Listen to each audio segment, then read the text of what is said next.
to have with us today the most prolific screenwriter in Hollywood, the producer, the director, the Hollywood mogul, the actor, and now best-selling novelist around, and it's Stephen J. Cannell. And we welcome you to the Cutting Edge, and we can't say enough of how honored we are to have you with us. And we just, well, you've had so many interviews. I mean, probably so many that you get tired of having them. But the reason why we're here today, I'm going to be very clear with you. There's a lot of, as Shane Scully might say, a lot of loose ends about this very famous person. So we're going to try and wrap up some of those loose ends that we've had questions about you for so many years. Well, I'd be glad to answer them. That's great. One of the things that we think about you, and we say, gee, he's a California kid. He was born in Pasadena.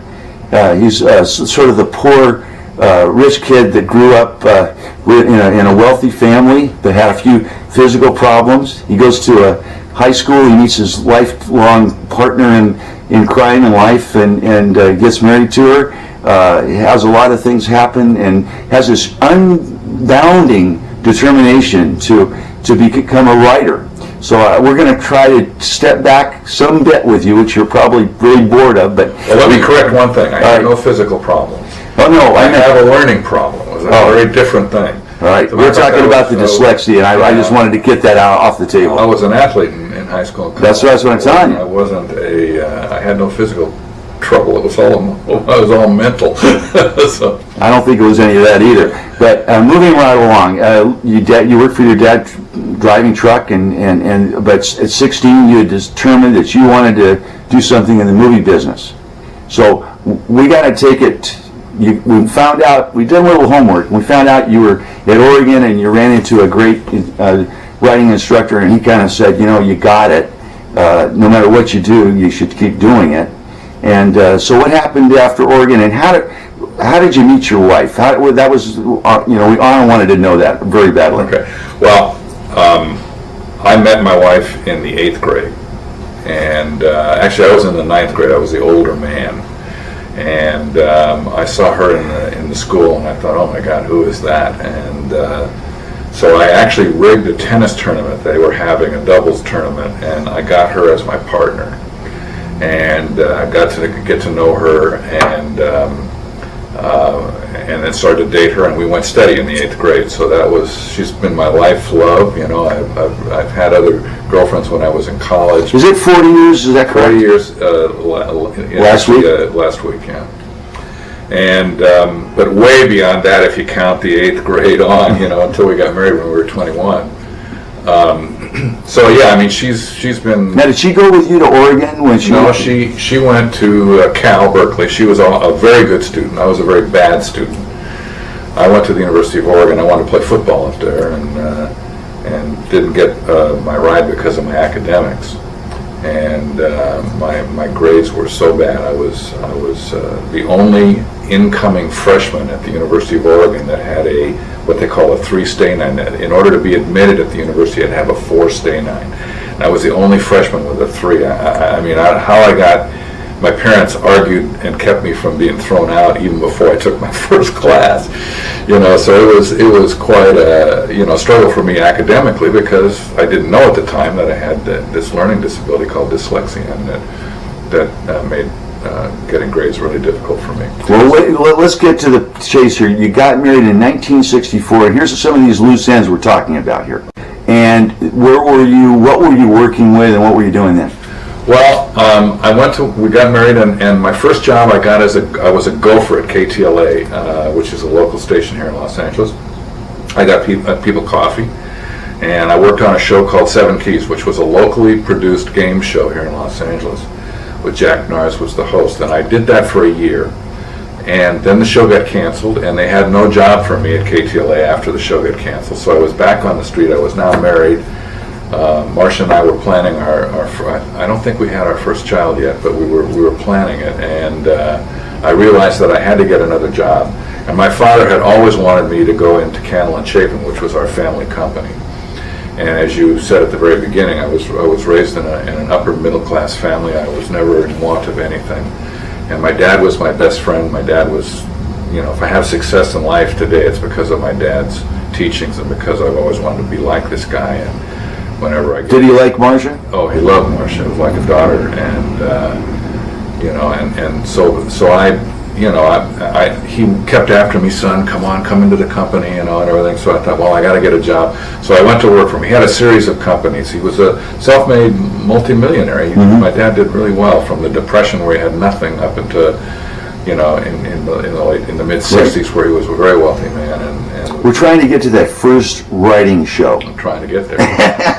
And and so I went to work for him, and during that period of time, I started to feel that I wasn't interested in he was in the home decorating business, and I really wasn't interested in that business, and I started to write every evening, and I would come home from work it's about 5 o'clock at night, and I would write from 5 until 10 every night, and my wife would put dinner on at 10 or 10:15, and we did that every day for like 4 years or 5 years. And on Saturday, I wrote all day on Saturday, and I wrote a half day on Sunday. And why she put up with this, I don't know, but I was just like, and as I got more and more into it, and I began to see my material getting better, and I could see that I was growing as a writer and everything, I thought, this is what I want to do, this is what I want to do. And I finally managed to get an agent. Her name was Cannell. She read my material and liked it, and she started to set me up meetings where I could go in and actually try and pitch my stuff. And I sold a couple of stories to Mission Impossible, but they wouldn't let me write the scripts because they thought I was too young, and I had no credits.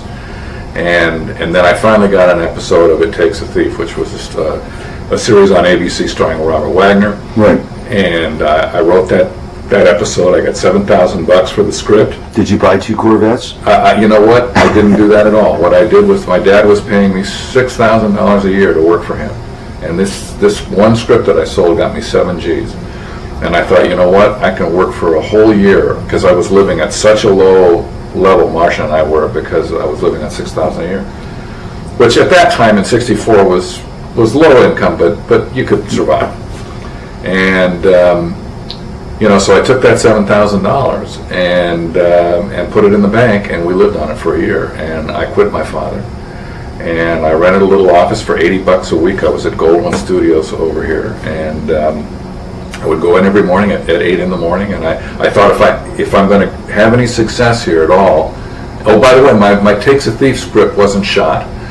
Right. What happened was a new producer, a guy came on board. His name was Glenn A. Larson. We all know Glenn Larson from Knight Rider. He created Knight Rider and Galactica. He's a wonderful guy and a wonderful producer. But the first thing you do as the new producer on a show is you throw out all the old producers' developed material. And so my script hit the wall, and so it never got produced. It didn't even hit the cutting room floor. It never even turned a camera. Saw the light of day. So, but it was okay because I still had the money. I mean, I would have preferred to have had it shot, but so now I'm in a situation where I don't have a produced credit, but I have the $7,000, and during the next year I'm working really hard. I go in every day and I spend 8 hours a day at my desk. I rented, like I said, this little office at Goldwyn. I didn't go around and try to meet other people on the lot. I just would go in there. I didn't know very many people on the studio lot. I just work all day long on my story. Well, we know your prodigious writing skills and the fact that you're so disciplined, you get up every day and do that. But there's a key ingredient here that you haven't come clean with really on other interviews we want to know about. And that's your relationship with your godfather, a tremendous man in his own right, Roy Huggins, who just recently passed away. Was it in 2002? Yeah. And this was one of the big giants also in the film industry, and had done from the time I was a kid. I mean, I would never forget any of the Maverick stuff that he did and all the other things. Your Life, The Fugitive. You betcha. So I mean, where did you meet him? Everybody wants to kind of know that. Well, at the time, like I had yet to sell a script, and I was writing every day in this little office, and Polly started to get me meetings, as I said, and I finally sold a couple episodes of Ironside, which was a Universal show. And then one day, I get a call, and I wrote both those episodes, and they were shot. And I was like starting to feel like, okay, I'm a freelance writer, but wasn't under contract to anybody. A friend of mine, Herm Saunders, called me up. He was producing a show called Adam 12, and he said to me, would you be willing to try and write a script over the weekend? The network threw out our last script of the year, and we got 5 writers working, and I said, yeah. So I went in and I pitched him an idea, and he bought it from me, and I had 2 days to write this thing. And I wrote it, and obviously they had bought it, and I wrote it in 2 days. I had Saturday and Sunday to write it, and I handed it in Monday morning. I was the only writer of the 5 writers who delivered the script. And they liked it so much they made me the head writer of the show. Because if I think I can write a script this good in 2 days, we want to have them on our staff. So now I come in, I'm in charge of writers. I'm under contract to Universal, and as you know, Roy Huggins was a big gun at Universal. But now I was working for Jack Webb. And so I worked there for 2 years on Adam 12. But I got to know a lot of the guys in Roy Huggins' operation, Joe Swirling, a guy named Herb Wright, who was an associate producer on Name of the Game, and Roy was doing some of the Name of the Game episodes. And one day I get a call, and it's from Herb Wright, and he says, Roy needs a script, and he needs it over the weekend. And by now I'd established a reputation of being a fast writer because of my discipline. And this was on a Thursday, and he says, can you get over here, because he's got a story. He'll give you the story. He needs it over the weekend. I said, absolutely. And Roy was like, I used to watch, all of his old shows. Maverick was one of my favorite shows growing up, and everything. Like, God, if I could work for this guy. And I like Jack Webb, but Jack Webb and I weren't writing the same kind of stuff, basically. And I loved writing it. He was a little stiff. He was always... What he had a formula. Right. And his formula was not to be broken. And and far be it from me to criticize the formula, but he had a way to write dialogue. If the line was, you'll never do that again, well, he would say to you, Pally, you got that all wrong. My God, you could turn this into something here. And one guy says, one thing's for sure, and the other guy says, how's that? The girl? Yeah. You'll never do it. So you had this ping-pongy type of dialogue that you would write for Jack, Well, I could do it, but it wasn't what I wanted to do. And Roy, on the other hand, was writing the kinds of things that I just thought were like breakthrough.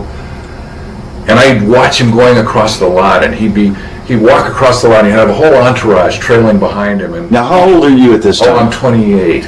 And he'd be tossing off pearls of wisdom, and they'd all be writing it down in books while he walked from Daly's back to the office. And I thought, oh, look at this guy, look at him. And he's like, and so now I'm asked by Herb Wright to come over, and Roy's going to give me one of his stories to write.